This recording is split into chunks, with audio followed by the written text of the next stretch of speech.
Welcome to our channel. Today we how to restore Pipedrive pipelines from CSV import. Easy tutorial step by step clearly. To restore Pipedrive pipelines from a CSV import, begin by preparing your CSV file. Ensure your CSV includes all necessary fields like deal name, stage, value, and expected close date. Open Pipedrive and log into your account. Navigate to the Pipelines section in the main menu. Locate the specific pipeline you wish to restore. Click on the three-dot menu next to the pipeline name. Select the Import option from the drop-down menu. A new window will appear prompting you to upload your CSV file. Click on the Choose File button and locate your CSV on your computer. Once selected, click Open to attach the file. Next, review the mapping of fields in your CSV to Pipedrive fields.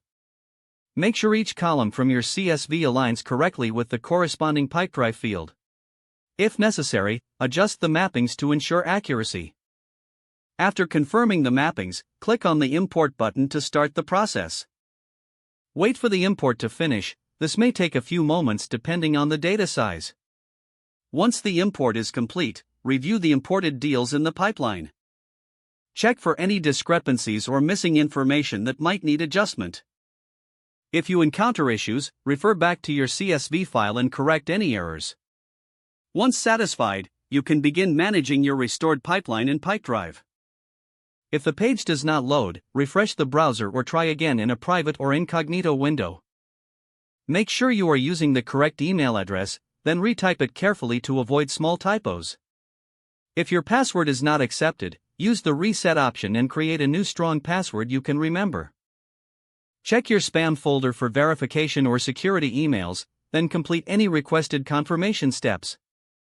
Enable two-factor authentication if available to improve account security and reduce unauthorized access risk. After signing in, review your profile details so your contact information and settings are accurate and current. If you see an error message, note it down and try again after restarting your device and internet connection. Log out when you finish, especially on shared devices, to keep your account and payment information secure.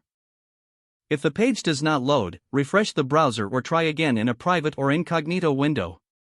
Don't forget to like this video and subscribe to our channel for more step-by-step tech guides.